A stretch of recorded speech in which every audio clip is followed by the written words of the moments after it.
gambar-gambar ini bukan dari saya. Saya tidak tahu siapa yang bikin. Di gambar-gambar ini juga tidak muncul identitas orang yang memproduksi gambar-gambar ini. Tapi dia naik salah satunya di akun X-nya Muanas Alaidi, yang kemudian menyebutkan Haris Azhar kuasa hukum PIK 2. Saya bukan kuasa hukumnya PIK 2. Terkait Muanas ya, yang dia berkomentar di media macam-macam, saya sih tidak terlalu tanggapi lah, karena dia sendiri kan terbukti pembohong. Karena ternyata ketika dia mengedarkan meme atas nama foto Haris Azhar yang diklaim oleh Muanas sebagai pengacara PIK 2, justru dibantah oleh Haris Azhar. Iya. Jadi ya cukuplah bantahan Haris Azhar untuk Muanas sudah selesai. Apa kabar teman-teman sekalian? Ini siang ini saya kedatangan, bajunya ya udah. Ahmad Hazinuddin Esa, sehat ya? Alhamdulillah. Sehat. Ya, kita kenal beliau lah ya. Ada menyebut diri sastrawan politik, kali lain dia menyebut pejuang khilafah. Tapi yang pasti apapun stempelnya, keberpihakannya pada umat, pada rakyat sudah proven. Sudah terbukti ya. Alhamdulillah. Amin. Nah, salah satunya dia beberapa hari belakang ini mengkritisi dengan sangat keras Pantai Indah Kapuk 2 PSN ya, yang kita sepakat itu adalah ugal-ugalan dan diduga sangat kuat bahwa itu yang ditandatangani 2 hari setelah pengumuman kemenangan Capres Prabowo Gibran. Itu banyak pihak, saya itu kita berpendapat bahwa ini adalah hadiah dari Joko Widodo kepada Abu atas dukungannya, betul. Dalam Pilpres, kemudian juga dalam IKN ya, ada groundbreaking dalam macamnya. Nah, di lapangan PSN PIK 2 ini menimbulkan begitu banyak kezaliman ya, selain perampasan dalam tanda kutip, tentu mereka akan tidak kami beli kok gitu ya, tapi beli dengan rekayasa begitu rupa, orang dizalimi, dikriminalisasi dan lain-lainnya. Dan yang tanggal 7 November kemarin ketika kita menggelar acara di Al Jazeera ya, mengkritisi PSN, qadarullah di Teluk Naga, Kecamatan Teluk Naga juga rakyat bangkit marah besar, ditandai dengan menghancurkan puluhan truk pengangkut tanah dan ada yang dibakar, dipicu oleh terlindasnya kaki seorang bocah usia 9 tahun sehingga kakinya hancur, yang membuat warga marah karena itu bukan kejadian sekali 2 kali, beberapa kali sebelumnya. Nah, Bung Ahmad Hazinuddin juga lebih spesifik adalah ketika dia menulis soal aguan kamuflase membangun masjid dan 2000 ya. Dan itu teman-teman saya sudah wawancara dengan dia dalam podcast saya walaupun live by phone. Sejumlah media di take down, ada dikasih iming-iming, diancam, dan ada yang sudah somasi. Ya. Sekarang ini kita baca berita pengacaranya PIK 2 si Muanas Alaidi ngomelin. Oke, monggo, gimana ceritanya ini sebetulnya? Ya, saya ingin tegaskan ya. Saya ingin tegaskan kepada seluruh rakyat bahwa apa yang terjadi di Pantai Indah Kapuk 2 itu adalah perampasan tanah. Perampasan tanah ya. Dengan definisi yang dimaksud perampasan tanah adalah pengambilan hak orang lain tanpa keridhaan. Baik tanpa keridhaan karena dia tidak mau jual, atau harga tidak cocok, atau apalagi hanya dikasih ganti rugi sekenanya. Jadi bukan berarti yang disebut perampasan itu ngambil tanpa kompensasi, enggak. Jadi setiap tindakan yang mengambil hak orang lain tanpa ridho pemiliknya itu perampasan. Walaupun ada imbalan walaupun apapun. Nah sekarang begini, kalau harga tanah itu 500.000, kemudian diambil, dibeli cuma 50.000, itu kan merampas 450.000. Apakah orang tadi ridho? Tidak. Nah makanya saya katakan bahwa apa yang terjadi di PIK itu adalah perampasan tanah. Ada hak orang yang tidak ridho diambil, dipaksa diambil. Hanya memang kemudian dilegitimasi oleh kebijakan. Nah, disitulah masalah status PSN yang berulang kali kita kritisi bahwa itu tidak tepat atau bukan kualifikasi PSN, karena itu kan benar-benar murni bisnis oligarki properti. Tujuannya profit. Kalau kita bicara keuntungan, siapa yang paling diuntungkan dengan adanya proyek Pantai Indah Kapuk 2? Pasti semua akan menjawab, ya perusahaan, ya PT Pantai Indah Kapuk 2 atau PANI. Ya. Berapa potong? Ngomong keuntungan di Bursa Efek Indonesia, saham PANI dalam tempo 1 bulan naik 49%. Nah, udah untung kan tuh? Dahsyat. Bukan untung, dahsyat itu. Makanya 1 bulan dan harganya sudah menembus Rp18.000 per lembar. Padahal harga saham-saham di sana tuh saya sebut saham Jigo gocap ya, 25 perak, 50 perak, di bawah itu. Ini 18.000. Dahsyat teman-teman. Ayo mangga. Dan kemudian ketika ditanya lagi siapa yang paling diuntungkan di dalam PANI tadi, saya memang sebut langsung. Ada 2 entitas tadi, Salim Group dan Agung Sedayu Group. Makanya saya berani sebut nama Aguan atau Sugianto Kusuma dengan Antoni Salim karena kedua orang inilah yang paling diuntungkan dengan adanya proyek Pantai Indah Kapuk 2 gitu. Terus siapa yang dirugikan? Ada 2 entitas yang dirugikan. Pertama negara. Nah, saya hitung dulu jangan dianggap negara itu diuntungkan dengan adanya Pantai Indah Kapuk itu. Justru negara dirugikan. Pertama dirugikan terkait aset.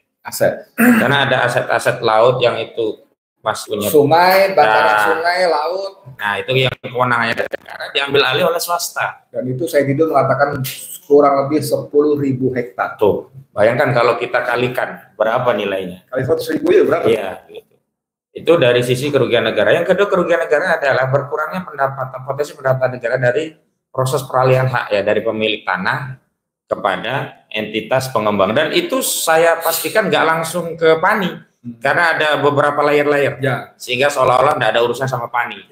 Jadi seolah-olah PANI nanti jadi pembeli berita baik. Dan ini sudah terjadi modus seperti ini, sama persis yang ada anak perusahaan yang turun. Nah, sehingga nanti kalau ada pertarungan antara rakyat yang diadu domba orang bawah saja, perusahaan-perusahaan di bawah tadi. Betul. Sama seperti Bang Saidido kan yang laporin bukan Agung Sedayu itu. Yang suruh laporin entitas lain. Abdesinya.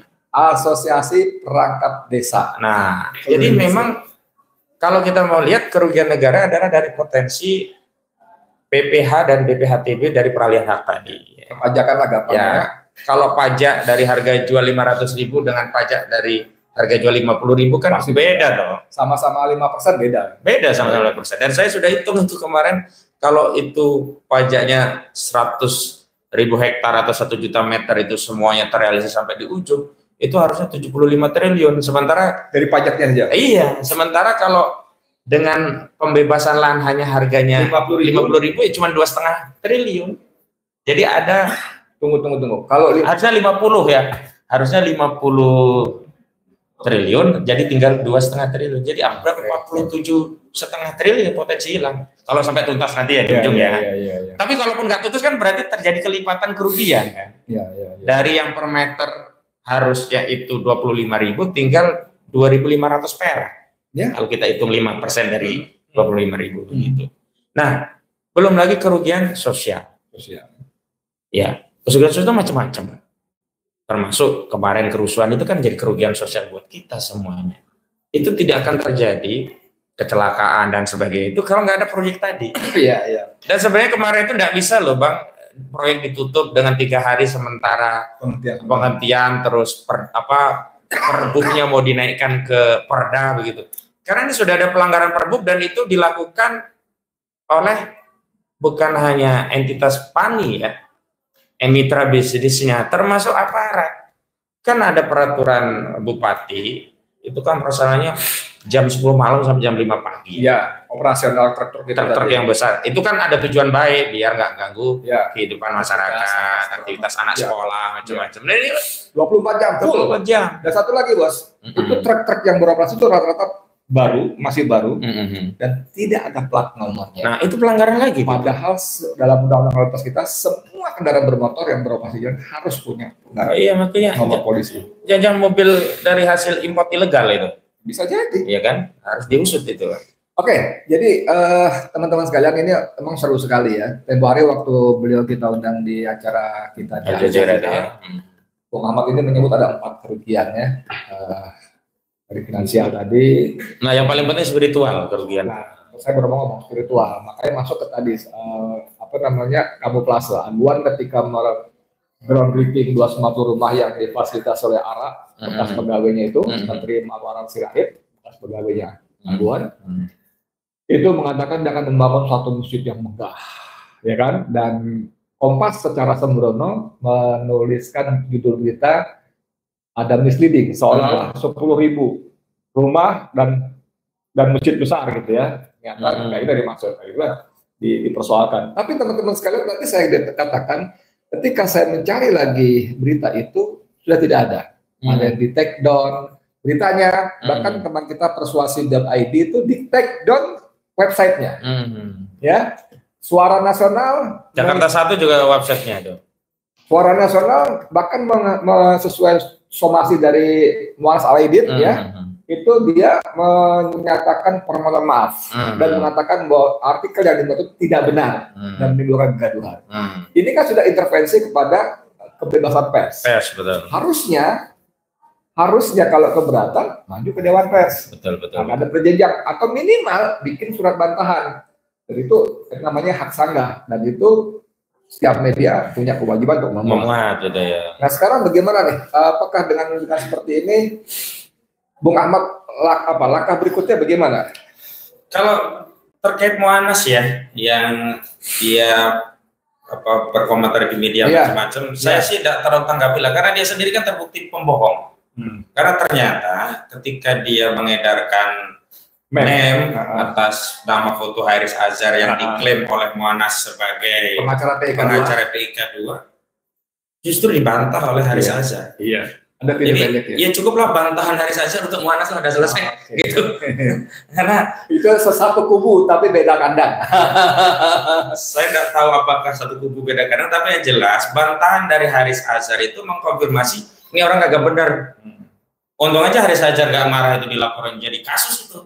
Karena apa? Itu kan mencemarkan nama Haris Azhar. Karena Haris Azhar itu kemana-mana kan, waduh, seolah-olah pejuang HAM kok belain oligarki yang membuat rakyat sengsara begitu. Nah saya justru mau fokus kepada aguan dan proyek PIK ini gitu loh. Ini nggak bisa. Saya kemarin nulis gini Bang. Kalau dulu, bukan dulu, sampai hari ini terjadi. Tanah kita yang ada nikelnya, minyaknya, emasnya, hutannya, diambil haknya. Sebenarnya kan hak rakyat, diambil oleh oligarki, dijadikan alat untuk menumpuk kekayaan mereka. Kita rugi, kehilangan. Tapi minimal kita tidak terusir dari kampung kita. Karena tanah yang diambil, tanah di gunung, di hutan, di lereng-lereng, di lepas pantai, itu yang mereka ambil oleh oligarki ya, yang sampai hari ini masih terus. Kalau kita bicara batu bara, itu kan milik rakyat, milik kita. Siapa yang diuntungkan? Ya Bayan, ya kan. Kemudian grupnya Boy Thohir, Adaro, ya semua itu kan. Sementara itu kan hak rakyat, harusnya kan BUMN yang mengelola, jadi pemasukan BUMN, jadi fasilitas dan layanan untuk kita semua. Kalau mereka bermain, maksudnya kalau swasta besar itu ikut terlibat, itu statusnya hanya kontraktor yang dibayar. Harusnya begitu, bukan kemudian pengelola sendiri gitu. Bayarnya tergantung mau per hektar atau per rumah gitu. Sekian. Jadi mereka hanya pekerja, bukan penikmat. Ya operator lah ibaratnya begitu loh. Nah sekarang ini sangat menyedihkan. Karena kita diam, tanah-tanah kita di laut, ya, di hutan, di lembah-lembah, di gunung diam, diambil terus. Emasnya diambil, batu baranya diambil, nikelnya diambil. Semua kekayaan alam diambil karena kita diam. Nah sekarang dia berani mengambil kampung halaman kita. Kita mau diusir lagi gitu loh. Jadi gini, bedanya konglomerat zaman Pak Harto dulu yang dikenal dengan Om Lim dan kawan-kawan ya, ada Lim Suryong, kayak William Suryajaya dengan Asranya, Eka Cipta dengan Sinarmasnya dan sebagainya itu, mereka memang mendapat proteksi dan menjadi kaya raya sangat, tapi dari kegiatan industri, mereka punya industri, punya pabrik manufaktur sehingga rakyat terserap, dapat gaji, dapat honor sehingga ekonomi berputar. Kalau ini kan mereka hidup menjadi kaya raya dari sumber alam yang dikeruk, diekspor, dari gusur orang malahan. Nah, makanya tadi kalau sumber kekayaan alam diekspor, oke lah kita cuma rugi, nggak dapat bagian saja. Tapi kalau hari ini mereka mengambil tanah, kita rugi 2 kali. Sudah tanah kita hilang, kehidupan kita hilang. Nah disitulah ya kultur kita hilang, kehidupan kita hilang. Coba kehidupan masyarakat yang jadi proyek 2 itu hilang, nggak ada ratiban, nggak ada sholat berjamaah, nggak ada pengajian ibu-ibu, nggak ada saling Idul Fitri sungkeman, nggak ada aktivitas sosial yang dulu menjadi ciri khas dari kehidupan kita. Religiusitas. Jadi kita diusir. Ya. Karena sekarang mereka tidak lagi main di hutan, di gunung-gunung. Main di kampung-kampung. Nah sekarang kalau kita yang di hutan, di gunung-gunung diam, oke lah, masih masuk akal. Apakah sekarang ketika mereka merampas tanah rakyat kita yang ditinggali loh ini, ya walaupun itu kebun kan tetap ditinggali karena diolah, dia datang. Walaupun itu tambak itu kan ditinggali. Bukan hutan yang jadi HPH atau konsesi, bukan tambang yang UIPK dan sebagainya, enggak gitu loh. Maka saya memang akan advokasi ini, dan saya spesifik sebut Aguan karena paralel ternyata Aguan ini yang bermasalah dengan Budiarjo, dan harusnya saudara Aguan bersama Alexander Halim Kusuma itu harus sudah jadi tersangka, Pak. Ya, itulah dasarnya. Kenapa saya kaitkan gitu loh? Saya kaitkan dengan kasus Supardi Kendi Budiarjo, harusnya saudara Aguan ya, yang dia pemegang saham mayoritas di PT Sedayu Sejahtera Abadi, dan saudara Alexander Halim Kusuma yang dia menjadi direksi ketika terjadi perampasan tanah pada Supardi Kendi Budiarjo dan Nurella, itu harus naik tersangka. Dan ini diketahui pejabat-pejabat Polri, Bang. Maka saya sebut nama-namanya itu. Gini, Bung Ahmad, itu semua sebetulnya seperti kata Bung Ahmad dalam beberapa kali paparan publik, bahwa ketika hukum berhadapan dengan penguasa atau penguasa, pengusaha atau penguasa, itu kita kalah bukan tidak ada bukti-bukti, bukan tidak cukup bukti, tapi karena memang kombinasi kekuasaan dan fulus. Nah, tapi gini, bahwa kita tetap harus berjuang ya, bahwa Bung Ahmad akan mengadvokasi terus, iya, alhamdulillah, insya Allah kita tetap mengawal Allah. Tapi kan tetap ada tanggung jawab negara, nah, gitu kan. Sebetulnya kita beruntung, tanda kutip ya, mudah-mudahan betul, bahwa ketika Prabowo Subianto, Presiden Republik Indonesia itu mengatakan tidak boleh ada lagi perumahan eksklusif, tidak boleh lagi ada negara dalam negara. Betul. Kita kan tragis mestinya. Ya. Bagaimana wujud ejawantah bahasanya ya, implementasi dari ucapan Prabowo yang garang dan ganas itu di lapangan. Nah, ini dia sebenarnya, Bang. Kalau penguasa berpihak ke kita, penguasa itu menjadi pelindung pelayan rakyat, bukan sebaliknya, pelindung pelayan oligarki yang merampas tanah rakyat untuk jadikan lapak bisnis oligarki dengan kebijakan PSN. Sebenarnya selesai nih urusan ini sebenarnya. Nah karena itu paralel kita lakukan empowering, penguatan ke rakyat, konsolidasi antar aktivis, kita juga jelaskan apa dampak dan sebagainya. Memang kita juga harus menuntut kepada pemerintah, khususnya Pak Prabowo Subianto, untuk saat ini saatnya Pak Prabowo itu untuk merealisir janji kampanye politiknya. Jadi jangan kayak Mas Gibran, sudah jadi wakil presiden tapi programnya program kampanye. Apa itu? Lapor Mas itu kan kayak kampanye aja gitu loh. Ini kita kerjaan RT RW diambil oleh Wapres gitu. Nah saya pikir Pak Prabowo tidak demikian, dan justru karena tidak demikian kita tuntut bukti. Makanya kemarin dalam pertemuan yang lalu, Bang, kan ada sejumlah tokoh meminta jangan mengkritisi si Pak Prabowo, harus kita jaga. Karena kalau Pak Prabowo kita kritisi, nanti yang senang Jokowi. Saya sebaliknya. Sudah tugas kita mengkritisi presiden gitu loh. Kalau dia tidak berdaya, nah justru salah dia. Dia kan kepala negara, kepala pemerintah, punya prerogatif tertinggi begitu loh. Bahwa dia butuh dukungan rakyat bersuara misalnya. Lah ini sudah kita bersuara bisa suara saya sampai serak nih misalnya begitu. Dan mohon maaf, saya bisa pastikan kalau satu legacy pick ini batal, ini akan menyelamatkan rakyat yang lainnya begitu loh. Karena ini saya lihat trennya kan sudah diakui oleh grupnya Agung Sedayu. Pick ini bukan hanya pick 1, 2, sampai 11. Nah nanti kalau sudah 11, mereka akan mengatakan apa? Orang itu kalau sudah makan harta itu, Bang, gunung itu dijadikan emas pun dikasih, nggak akan puas. Jadi nggak ada jaminan sampai pick 11 doang. Dan kalau sudah, nah ini yang saya bangun soal narasi begini, Bang. Kadang-kadang kan kita itu nggak peduli, yang penting bukan saya, nggak ada tanah saya, bukan keluarga saya, begitu. Padahal itu cuma arisan dong. Padahal itu tunggu giliran saja, tunggu giliran saja gitu loh. Dan begini ya, sebenarnya kalau kita sedang bicara tentang perjuangan, apalagi itu tujuannya mencari pahala dari Allah, itu enggak kita hitung apakah ada dampak masalahnya buat kita atau tidak, mengancam kita atau tidak. Tapi kita bicara pertama hukum syariatnya ini halal atau haram. Kalau ini kezaliman harus kita lawan. Yang kedua kita bicara umat. Karena kita hidup itu bagian dari umat, tidak bisa kita memisahkan diri kita dari entitas umat. Ketika umat ya sengsara, menderita, butuh bantuan, butuh suara kita, butuh pertolongan kita lalu menepi, mengisolasi diri, bahkan bertapa, menjadi rahib-rahib dengan kedekatan yang luar biasa dengan Allah, tetapi pada saat sama kita bungkam terhadap situasi sosial yang ada di tengah-tengah masyarakat. Ya, gitu. Nah, saya mau pesan nih sama Pak Listio Sigit Prabowo. Pak Listio, saya ingat betul, ya, ini dari klien saya Supardi Kendi Prajo. Listio Sigit Prabowo itu Kapolri ya.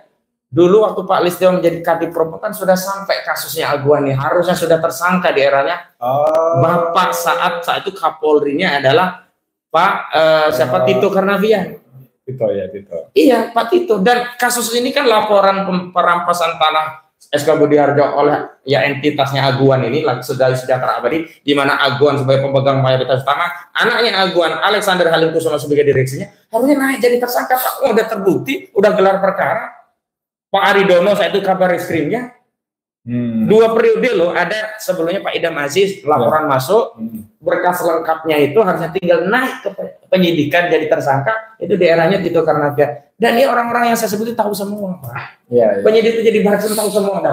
Saya inginlah Pak Listio jadilah ya penegak hukum yang sejati, meskipun mungkin di ujung ya posisi Bapak sebagai Kapolri. Sebab kalau Bapak tidak segera menegakkan hukum dengan informasi yang sudah beredar di tengah masyarakat yang luar biasa, maka saya minta Pak kepada Presiden untuk mengganti Kapolrinya, biar jalan kasus ini. Karena saya khawatir jangan-jangan semua kasus terhadap oligarki nggak jalan karena mereka semua udah dapat bagian dari oligarki. Mohon maaf, ini dugaan ya. Nah, karena itu untuk menghilangkan dugaan atau praduga itu kepada Pak Listio segera naikkan kasusnya lagi. Karena dulu saya ingat tidak di SP3, tapi hanya didiamkan, dipeti eskan. Di deponir aja. Ya, bukan di deponir, pokoknya tidak ditingkatkan proses penyidikan. Sudah ada gelar perkara gitu. Harusnya kan kalau penyelidikan sudah digelar, naik ke penyidikan, muncul tersangkanya. Nah, karena tanah ini dijadikan ya perumahan, yaitu Gold Lake Residen, dan keuntungan perumahan itu ada PT Sedaya Sejahtera Abadi yang itu merupakan grup Agung Sedayu Group, dan PT Sedaya Sejahtera Abadi saat dirampas tanah Budi Harjo ini ya, itu dia direkturnya adalah Alexander Halim Kusuma dan pemegang saham mayoritasnya adalah Aguan. Maka sebagai organ pengendali korporasi, mereka ini yang bertanggung jawab. Sama satu lagi Ellen Kusumo, karena saat itu menjadi salah satu komisarisnya begitu. Walau yang sekarang kan pakai Nono Sampono, kalau Nono Sampono datang pada saya cuekin karena nggak ada urusannya sama Nono Sampono gitu. Nono Sampono itu jadi direktur Sedaya Sejahtera baru belakangan aja. Gitu. Oke, sekarang sebagai penutup, Bung Ahmad, saya ingin kembali bahwa ini tanggung jawab negara dan kita punya pegangan harapan ketika Prabowo berkata seperti itu. Kita tidak ingin seperti bukunya sendiri, Prabowo kan menulis Indonesia Paradoks. Tapi kita juga membaca banyak cerita bagaimana justru paradoks itulah Prabowo sendiri, ya, dengan ucapan-ucapannya yang tidak direalisasi dengan perbuatan-perbuatan yang mengangkat para menteri koruptor dan sebagainya. Itu kan paradoks sekali. Tapi khusus soal PIK 2 PSN, khususnya banyak PSN lain, tapi PIK S2 ini kita boleh dong nagih ya. Betul.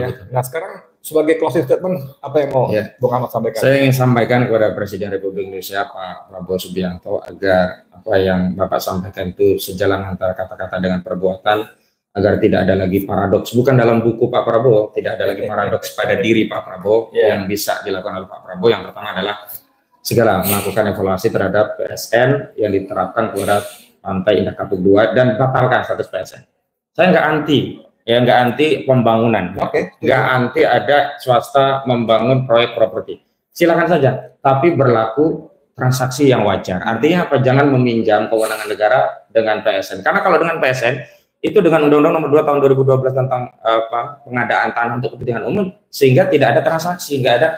Kamu boleh saya beli nggak ada. Semua harus PSN. Nah, itu yang disebut perampasan dengan dalih PSN tadi. Jadi kalau kita jual pada tetangga, pada paman, pada uak, pada bibi segala macam, nggak ada yang berani karena percuma, nggak akan diproses surat-suratnya oleh BPN. Betul. Ada kalau istilah Bang Edi itu mati perdata. Yang pertama batalkan. Yang kedua itu jelas ada kerugian negara yang saya sebutkan tadi. Segera perintahkan. Mohon maaf Pak, sekarang KPK itu ada di bawah institusi eksekutif. Lakukan intervensi cawe-cawe, tapi cawe-cawe dalam pengertian positif. Jangan seperti Jokowi yang cawe-cawe dalam pengertian negatif. Perintahkan KPK, atau kalaupun tidak perintahkan, ya gerakkan dengan apa yang bisa Anda lakukan agar turun kasus ini. Kalau nggak KPK kejagung, lakukan penyelidikan. Saya menduga ada kerugian keuangan negara yang menguntungkan diri sendiri, orang lain atau korporasi yang nilai kerugiannya lebih besar daripada kerugiannya Tom Lembong yang cuma 400 miliar. Kecil, 400 miliar jauh. Pasalnya saya kasih tahu Pak, pasal 2 atau pasal 3 Undang-Undang Nomor 31 tahun 1999 atau pasal 18 atau pasal 55 ayat 1 ke 1 KUHP untuk yang turut sertanya. Oke, good. Turunkan BPK untuk menghitung kerugian keuangan negara. BPK hitung kerugian negara berapa? Dari tanah yang harusnya 500.000 mengempit jadi 50.000. Dari pendapatan yang harusnya per meter itu 25.000 jadi ngempis tinggal 2.500 perak. Berapa itu negara rugi? Kali berapa ratus meter, ribu hektar dan seterusnya. Gampang hitungnya. Yes. Kerugian keuangan negara ketemu, siapa yang dihitungkan? Ya korporasinya. Siapa yang bertanggung jawab? Direksinya. Kemudian siapa? Pemegang saham. Siapa pemegang sahamnya? Antoni Salim sama gua. Gampang. Simple. Saya juga makasih sedikit sekali kita sebagai closing statement terkait dengan ucapan-ucapan Prabowo yang menyejukkan hati sebetulnya ya. Saya yakin Prabowo Subianto adalah seorang Muslim. Boleh dong saya kutip ayat ya di Asop ya. Surah Asop ayat 23 ya. A'udzubillahi minasyaitonirrajim. Ya ayyuhalladzina amanu lima taquluna ma la taf'alun. Wahai orang beriman, mengapa kamu katakan sesuatu yang tidak kamu lakukan? Ya. Mengapa kamu katakan sesuatu yang tidak kamu lakukan? Kabura maqtan indallahi an taqulu ma la taf'alun. Sangat besar kebencian di sisi Allah terhadap orang-orang yang mengatakan apa yang tidak dilakukan. Jadi Pak Prabowo Subianto, please ya, Anda mengucapkan gitu bukan cuma bertanggung jawab pada kami rakyat Indonesia, tapi Anda mempertanggungjawabkannya di hadapan Allah. Jangan sampai murka Allah yang sangat besar itu jatuh pada sampean. Gitu ya? Sip, terima kasih banyak teman-teman. Seperti biasa saya mohon berkenan untuk meneruskan, menyebarkan video ini kepada teman-teman lainnya, pada grup-grup WA, akun-akun media sosial supaya lebih banyak orang menonton dan mendengar. Dan buat teman-teman yang belum jadi subscriber, jangan lupa tekan tombol tanda loncengnya supaya selalu mendapat update informasi dari bagian channel. Terima kasih banyak, mudah-mudahan bermanfaat. Nasrul minallah wa fathun qarib wa basyiril mu'minin. Saya Dini Gadi, PFNN untuk Assalamualaikum warahmatullahi wabarakatuh. Waalaikumsalam.